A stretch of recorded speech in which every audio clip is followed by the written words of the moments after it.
मैं दहेज विरोधी छत्तीसगढ़ संघ का एक सक्रिय कार्यकर्ता हूँ और रात और दिन सिर्फ समाज में फैली हुई कुरीतियों, कुविचारों, कुसंस्कारों के खिलाफ समाज को जागृत करता हूँ। अब दहेज विरोधी छत्तीसगढ़ क्या है और इसका मूल उद्देश्य क्या है? लोगों में भ्रम की भावना है।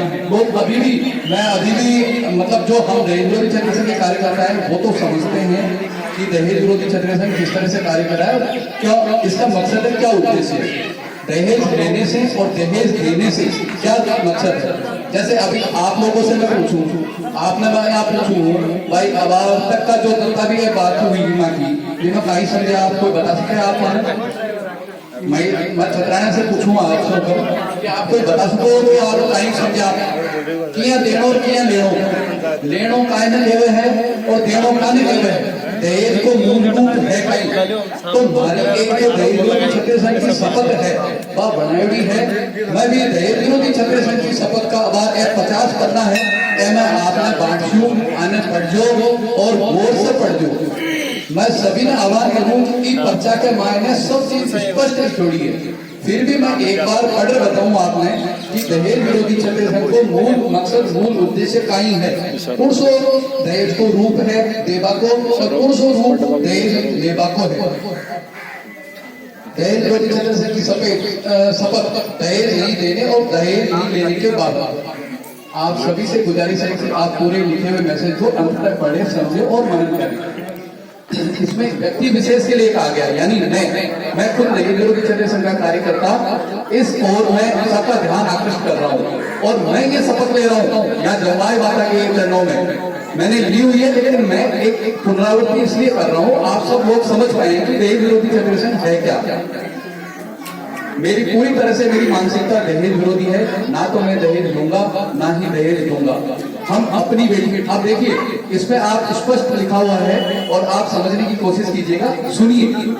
मैं सभी से आग्रह करता हूं आप इस चीज को ध्यान से सुने। एक बार रुको, हमारा बैठा बाहर जितने भी बैठे हुए हैं, जो गट्टे पे विराजे हुए हैं, सब मैं एक बार आपसे कहना चाहता हूँ जो युवा पीढ़ी है वो पढ़ाए। आप सभी लोगों को अंदर अंदर अंदर साथ बोले सब ये शपथ जो है मैं वापस आपको बता रहा हूँ। पूरी तरह से मेरी मानसिकता दहेज विरोधी है। ना तो मैं दहेज लूंगा ना ही दहेज दूंगा। अब यहाँ पे एक नोट लिखा हुआ है, हम अपनी बेटी को उपहार स्वरूप एवं प्रेम पूर्वक कुछ देने के खिलाफ नहीं है। यानी प्रेम पूर्वक और गिफ्ट के रूप में अपनी बेटी को कुछ देने के हम खिलाफ नहीं है। ये दहेज विरोधी छत्तीसगढ़ पहला पॉइंट। दूसरा, यानी संपत्ति की हिस्सेदारी के अनुसार या फिर अपनी कमाई से या अपने बचत किए हुए पैसों को खर्च करते हुए अपनी बेटी को कुछ भी देने के खिलाफ नहीं है। आप समझ रहे हैं मेरी बात को? मैं क्या कहना चाह रहा हूँ कि जो भी दहेज विरोधी छत्तीसगढ़ का कार्यकर्ता हो या आप सब लोग हो, आपने अगर अपनी बेटी के लिए 1 करोड़ रुपए कमाया हुआ है, आप 90 लाख रुपए खर्च कर सकते हो। उसमें कोई ऐतराज नहीं है दहेज विरोधी छत्तीसगढ़ को और न उसमें किसी कार्यकर्ता को। लेकिन इसमें भी एक पॉइंट है, इसमें ये पॉइंट है कि क्या वो जो 1 करोड़ रुपए या 90 लाख रुपए खर्च किए जा रहे हैं वो किस रूप में खर्च किए जा रहे हैं? क्या वो दिखावे के लिए खर्च किए जा रहे हैं? क्या वो दारू और मीट की पार्टियों के लिए खर्च किए जा रहे हैं? क्या वो किसी गलत उद्देश्य के लिए खर्च किए जा रहे हैं या अपनी बेटी के अहंकार को बढ़ावा देने के लिए खर्च किए जा रहे हैं या फिर अपनी बेटी की किसी भी तरह की जो उसमें कमियां हैं उसको ढकने के लिए खर्च किए जा रहे हैं? ये भी नोट करना होगा। अब इसके बाद में दहेज विरोधी छत्तीसगढ़ दहेज देने से मतलब जो हम लोग दहेज देते हैं वो क्यों देते हैं, इसका क्या मकसद है, कैसे दिया जाता है? एक तो पहला पॉइंट है अपनी हैसियत से ज्यादा नहीं दूंगा। दहेज देने के लिए ना ही अपनी कोई जमीन बेचूंगा और ना ही अत्यधिक कर्ज करूंगा एवं अनावश्यक रूप से आपसी होड़ और दिखावे से मुझे बचना होगा। दूसरा पॉइंट आता है इसमें, और किसी भी मध्यस्थ की तरफ से या स्वयं मेरी तरफ से जब भी अपनी बेटी का रिश्ता तय करने कहीं जाऊंगा तो सामने वाले को मैं कभी नहीं कहूंगा कि मैं ये दे दूंगा, मैं वह दे दूंगा। क्यों? कि मैं रिश्ता करने जा रहा हूँ, सौदा करने नहीं जा रहा हूँ। मैं किसी भी चीज की कीमत लगाने नहीं जा रहा हूँ। तो सबसे पहली मानसिकता आपको ये चेंज करनी है, बेटी वालों के लिए ये विशेष। अगर आप जैसे भाई साहब विराजे हुए आपका अगर माता पिता है आपकी सगाई करने जा रहे हैं तो आप खुद चला के ऐसा क्यों कहते हैं कि साहब मैं मेरी बेटी को गाड़ी दे दूंगा, मैं इतना लाख टीके दे दूंगा, मैं ये गहना दे दूंगा, क्यों कहते हो? इसका मतलब आप बोली लगाने जा रहे हो, सौदा करने जा रहे हो, रिश्ता करने नहीं जा रहे हो। इसीलिए ये मानसिकता चेंज करनी होगी। अब इसमें एक पॉइंट है, जब अपनी बेटी का रिश्ता तय करने कहीं जाऊंगा तो सामने वाले को मैं कभी नहीं कहूंगा मैं ये दे दूंगा, मैं वह दे दूंगा, बल्कि मैं अपनी बेटी की शिक्षा के बारे में बात करूंगा, उसके संस्कार के बारे में बात करूंगा, उसके टैलेंट के बारे में बात करूंगा, उसकी गृह कार्य की दक्षता, यानी कि वो घर के क्या क्या काम कर सकती है, किस तरह का खाना बनाना जानती है, कढ़ाई बुनाई, या वो उसमें किस तरह के गुण है, उसके बारे में चर्चा करूंगा, उसके गुणों के बारे में बताऊंगा।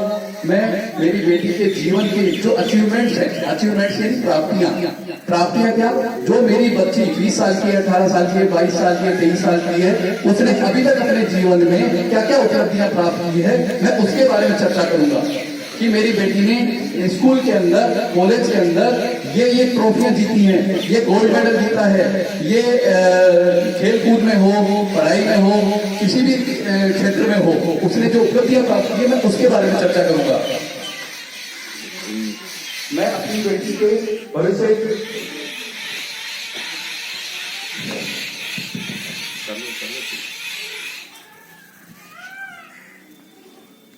मैं अपनी बेटी के भविष्य के सपने के बारे में बताऊंगा कि मेरी बेटी के भविष्य में किस तरह के सपने हैं, क्योंकि मैं सौदा नहीं रिश्ता करने जा रहा हूं, इसलिए मैं मेरी बच्ची के लिए जो वर ढूंढ रहा हूं वह अनमोल है। मैं यहाँ लड़के वाले का भी पक्ष रख रहा हूँ कि जो मैं वर ढूंढने जा रहा हूँ मेरी बच्ची के लिए वो अनमोल है।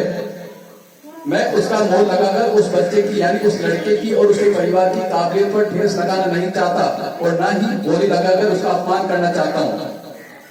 तीसरा पॉइंट है, मैं शुद्ध रूप से दिखावा रही यानी सोने के गहने जरूरी आइटम को छोड़कर जो सिर्फ दिखावे के लिए होते हैं, क्योंकि सोने में 50% मिलावट भी होती है, सोने के गहनों में सुनार का आवाज होता है और हम बर्बाद होते हैं, इसलिए इन्हें दहेज के रूप में देने से मैं परहेज करने की कोशिश करूंगा। ऐसा नहीं है कि मैं पूरा गोल्ड देने की कोशिश करूं, मेरी तरफ से मैं कोशिश करूंगा कि 50% सोने में मिलावट होती है, इसलिए इस मिलावट को अपना जो मैंने जो जमीन बेची है, जो क्या मेरी मेहनत की गाड़ी कमाई है, मैं सुनार का घर आबाद करने के लिए क्यों उपयोग करूं, इसलिए मैं सोने को देने से बचने की कोशिश करूंगा। चौथा पॉइंट है, 100% मांस एवं नशा मुक्त विवाह की गारंटी दूंगा, दहेज मुक्त सादा तरीके से अपने बच्चे की शादी करूंगा। अब आता है दहेज विरोधी चक्रसंहिता, दहेज लेने से मतलब। प्रथम, आप लड़की वाले से क्यों कहते हैं कि हमें कुछ नहीं चाहिए?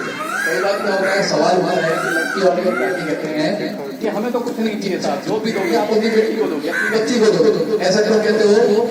इसका मतलब डबल स्टैंडर्ड अपनाते हो आप।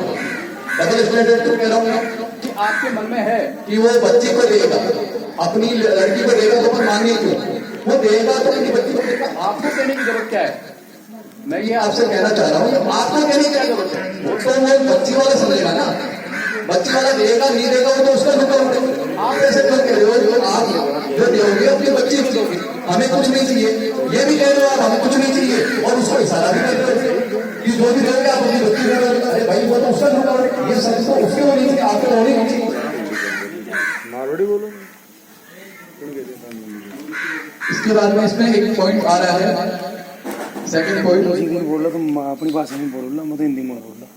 बल्कि आप ईमानदारी से, दिल की सच्चाई से आप साफ और स्पष्ट शब्दों में कहेंगे कि हमें सच में बिल्कुल भी कुछ भी नहीं चाहिए, हमें सिर्फ और सिर्फ कोप करना चाहिए। ये आपकी ईमानदारी पर डिपेंड करता है कि आप किस तरह से किसी चीज बोलेंगे। दूसरा पॉइंट है, और आप अपने बेटे की शादी में टीका नगद नहीं लूंगा और ना ही लड़की वालों से किसी भी तरीके से किसी भी बात की, किसी भी सामान की, नगद पैसे की, गाड़ी की डिमांड करूंगा, ना ही बारात सवारी होगा, ना अपने बेटे की शादी में मांस और दारू, ना तो लड़की वालों से डिमांड करूंगा और ना ही खुद भी दारू और मांस रखूंगा।